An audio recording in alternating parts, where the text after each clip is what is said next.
पिछले वीडियो में जैसे हमने जाना था कि what are the signs and symptoms of pregnancy और आप प्रेग्नेंट हैं वो कैसे जानें। तो अब आपको पता है कि आप प्रेग्नेंट हैं, तो अब आगे क्या करना है।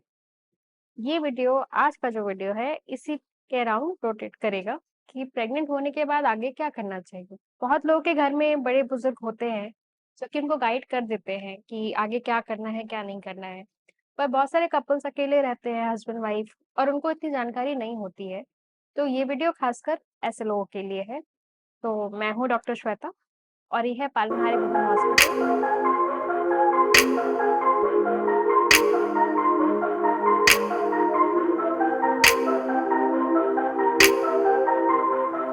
वीडियो स्टार्ट करने से पहले आप सबको दिवाली की हार्दिक हार्दिक शुभकामनाएं। Happy Diwali to all of you. अब आते हैं वीडियो पे। तो मान लीजिए आपका लास्ट पीरियड्स 1 अक्टूबर को आया था। अब आपने पीरियड एक्सपेक्ट किया होगा कि 1 नवंबर को पीरियड आएगा, पर 1 नवंबर को नहीं आया। आपने 1 हफ्ता वेट किया, थोड़ा और वेट किया, पर पीरियड्स नहीं आए। इसके बीच में आपको सारे साइंस एंड सिम्पटम्स आ रहे थे जो हमने पिछले वीडियो में डिस्कस किए हैं। आपने मान लो आज सुबह प्रेगनेंसी टेस्ट किया और उसपे 2 लाइन पॉजिटिव भी आ गए। अब क्या करना है? क्या आप आज ही जाके तुरंत सोनोग्राफी करवाएँगे देखने के लिए कि बच्चा ठीक है कि नहीं? नो, ऐसा बिल्कुल नहीं करना है। तो आज हम जानेंगे इस वीडियो में कि आगे अब आपको क्या करना है। तो अब प्रेगनेंसी टेस्ट पॉजिटिव आ गया। अब आपको सबसे पहला जो काम करना है, एएनसी रजिस्ट्रेशन करवाना है अपना।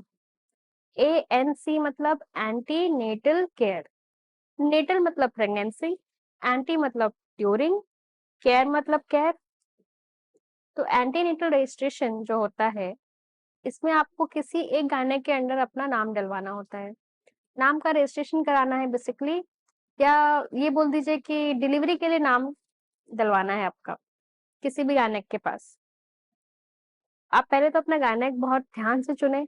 ऐसा गायनेक को चुनें जिससे आप थोड़े फ्रैंक हो, जिससे आप ईज़िली कन्वर्स कर सकें, ईज़िली बात कर सकें और अपनी प्रॉब्लम्स एंड डाउट्स क्लियर कर सकें। ऐसे गायनेक के पास खुद को रजिस्टर करना है।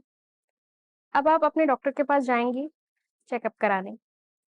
तो आपका जो पहला चेकअप होता है प्रेगनेंसी का, उसमें बेसिकली क्या-क्या चीज़ें होती हैं? सबसे पहले आपका ऐज क्या है? आपका पास्ट हिस्ट्री क्या है? आपको पहले से कोई बीमारी रही है क्या? वो सब आपको डॉक्टर को फ्रैंकली एकदम ऑनेस्टली बताना है, कोई भी चीज़ छुपानी नहीं है।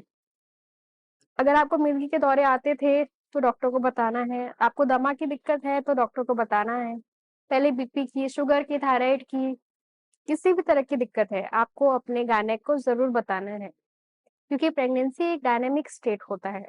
प्रेगनेंसी के टाइम पे कुछ पुरानी बीमारियाँ भी उभर जाती हैं, कुछ नई बीमारियाँ भी लग जाती हैं और जो पुरानी बीमारियाँ जो एकदम शांत थीं, हो सकता है वो बहुत ही सडनली और बहुत ही अजीब वे में बाहर आ जाए। तो आपको ये सब चीज़ें पता होनी चाहिए और आपके गायनेक को भी पता होना चाहिए कि आपको क्या-क्या हो रहा है बेसिकली। इसके बाद आपका जो होगा ब्लड टेस्ट होंगे। ब्लड टेस्ट में आपका सबसे इम्पोर्टेंट जो ब्लड टेस्ट होते हैं, वो सब कराए जाते हैं। आपका सीबीसी का टेस्ट होगा जिसमें देखा जाएगा कि आपका खून ठीक तो है, डब्ल्यूबीसी काउंट ठीक है, आपका प्लेटलेट काउंट ठीक है, जो सफ़ेद खून आपका ठीक है कि नहीं, अनीमिया तो नहीं है आपको, वो चेक होगा। आपका ब्लड ग्रुप देखा जाएगा। अगर आपका ब्लड ग्रुप पॉजिटिव है देन इट इज़ फाइन, पर अगर नेगेटिव है तो बेबी में आरएच आइसोइम्यूनाइजेशन सिंड्रोम होने की दिक्कत होती है।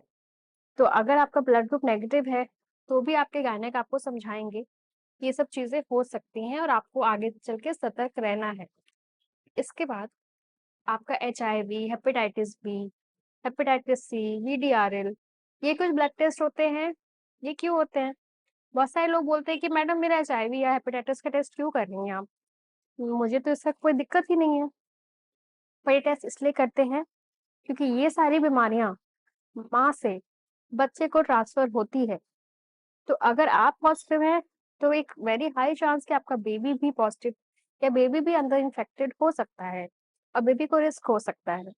तो इसलिए ये सब टेस्ट भी कराते हैं हम थायराइड का टेस्ट करवाते हैं, हम शुगर का टेस्ट कराते हैं, हम यूरिन का टेस्ट करवाते हैं, सब देखने के लिए कि कहीं बेबी को कोई दिक्कत ना हो और बेबी का ग्रोथ सही वे में चलता रहे। तो सब ब्लड टेस्ट करा लिए हमने।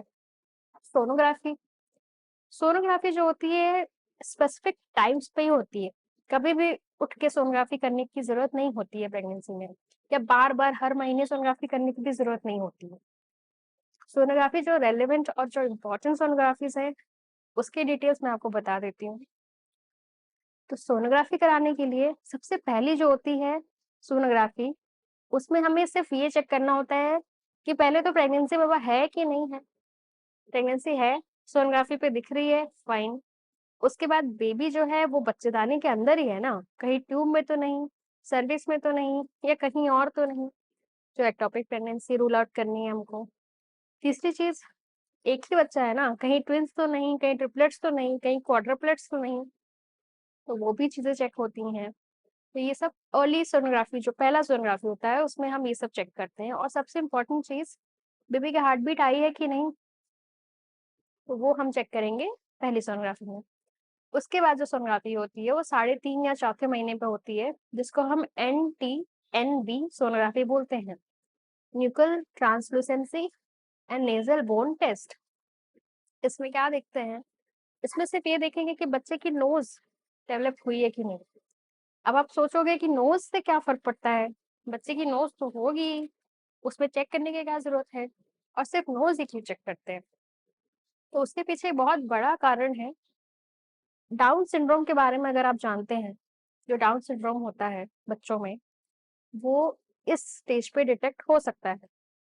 अगर बच्चे की नोज़ डेवलपमेंट में दिक्कत है या बच्चे की नाक नहीं एब्सेंट है, तो एक वेरी हाई चांस कि बच्चा आगे चल के डाउन सिंड्रोम में तब्दील हो सकता है। तो वो हमें कब पता चलेगा? अगर हमने एनटी-एनबी सोनोग्राफी करवाई है तो।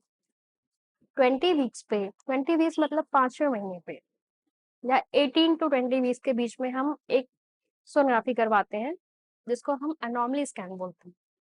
एनोमली स्कैन पूरी प्रेगनेंसी की सबसे इम्पोर्टेंट सोनोग्राफी है और वो मैं बहुत स्ट्रेस से कि इसलिए बोल रही हूँ, क्योंकि इस सोनोग्राफी में बेबी का एक-एक ऑर्गन स्कैन करते हैं और देखते हैं कि कहीं कोई भी ऑर्गन में किसी भी तरह का कंजेनिटल डिफेक्ट तो नहीं।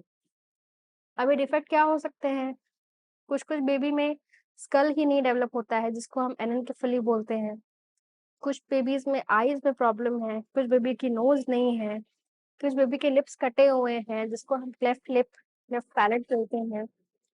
कुछ बेबीज़ के हार्ट में छेद है, कुछ बेबीज़ के स्टमक में प्रॉब्लम है, कुछ बेबीज़ के हाथ या पैर नहीं है, कुछ बेबीज़ को मेनिंगोसील, माइलोसील जो पीछे रीढ़ की हड्डी में होता है, सब चीज़ें कहाँ डिटेक्ट होंगी? एनोमली स्कैन में। बहुत ज़्यादा दिक्कत वाली चीज़ है, उस टाइम पे हमारे पास एक समय रहता है कि हम बच्चे को टर्मिनेट कर देंगे, अगर प्रेगनेंसी में कोई दिक्कत है तो। अगर वहाँ पे सोनोग्राफी में सब ठीक है, 5th मंथ की सोनोग्राफी में, तो हम इसके बाद 7th मंथ में सोनोग्राफी करते हैं। अब 7th मंथ में जो सोनोग्राफी होती है, उसमें ये देखा जाता है कि बच्चे की ग्रोथ ठीक तो है ना, और बच्चे का वेट गेन सही हो रहा है कि नहीं। तो वेट गेन अगर सही नहीं है या बच्चा अंडर ग्रो नहीं कर रहा है, तो उसको हम लोग IUGR बोलते हैं। IUGR मतलब intra uterine growth restriction. Intra uterine मतलब यूट्रस के अंदर, ग्रोथ मतलब बढ़ना और रिस्ट्रिक्शन मतलब कम हो गया। मतलब बेबी पेट के अंदर, यूट्रस के अंदर नहीं बढ़ रहा है, तो उसके पीछे कोई कारण होगा, जो हमें तभी पता चलेगा जब हम ये सोनोग्राफी करवाएँगे या डॉक्टर को चेकअप करवाएँगे। इसके बाद जो सोनोग्राफी होती है वो सीधा 9th मंथ में होती है।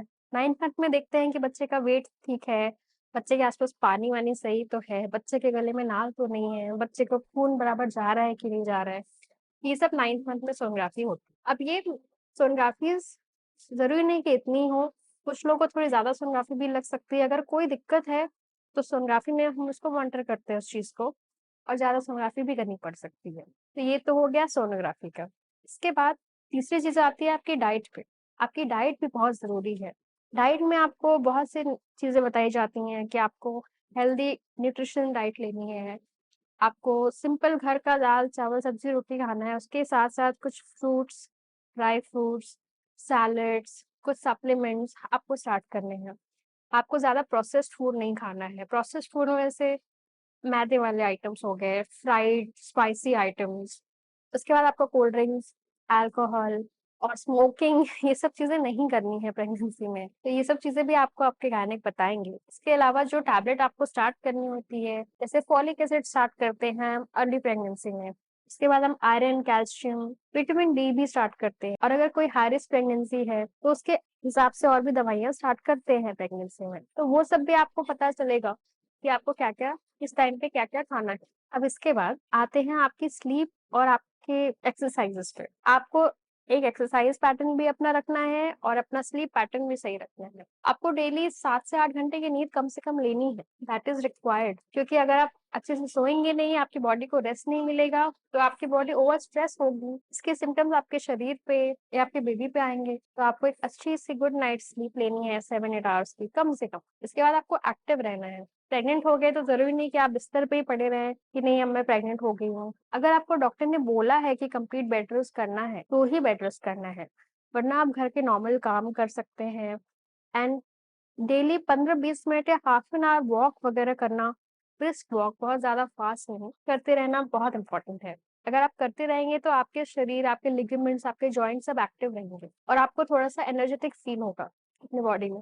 अब कुछ लोग होते हैं जो पहले से अगर योगा करते आते हैं या इंटेंस वर्कआउट करते आते हैं, वो भी पूछते हैं कि डॉक्टर हम ये कंटिन्यू कर सकते हैं कि नहीं अपनी प्रेगनेंसी में? तो डेफिनिटली आप बिल्कुल कंटिन्यू कर सकते हैं। आप प्रेगनेंसी के पहले जो भी एक्सरसाइज़ेज़ कर रहे थे, वो आप आगे कंटिन्यू कर सकते हैं। बस आपको ध्यान इस बात का रखना है कि आपको कभी भी खुद को ओवर एक्सर्ट नहीं करना है, कि बहुत ज़्यादा इंटेंस वर्कआउट नहीं करना है जिससे आप थकान हो जाए, आपकी तबीयत खराब हो जाए। और कुछ बेसिक प्रिकॉशंस जैसे भारी सामान नहीं उठाने हैं, छोटे बच्चों को नहीं गोद में उठाना है, उसके बाद ज़्यादा ट्रैवलिंग नहीं करना है। कुछ ज़रूरी है कार ट्रैवल लंबा करना है, तो अपने डॉक्टर को पहले मिल के ही कहीं भी ट्रैवलिंग के प्लान्स बनाएँ। ये सब चीज़ें आपको अपने डॉक्टर से डिस्कस करनी है। तो ये वीडियो मैं यहीं पे खत्म करती हूँ। अगले वीडियो में हम इस बारे में बात करेंगे कि प्रेगनेंसी में क्या-क्या चीज़ें खानी हैं, क्या-क्या चीज़ें नहीं खानी हैं और क्या-क्या चीज़ें दवाइयाँ हमको लेनी चाहिए, जिससे कि एक बेबी हेल्दी रहे हमारा। तो अगला वीडियो भी ज़रूर ध्यान से देखिएगा। अगर आप प्रेग्नेंट हो रहे हैं या प्रेग्नेंट होने की कोशिश कर रहे हैं, तो इस चैनल को ज़रूर फॉलो करें। This is doctor Shweta and we are at Palam women hospital. Thank you.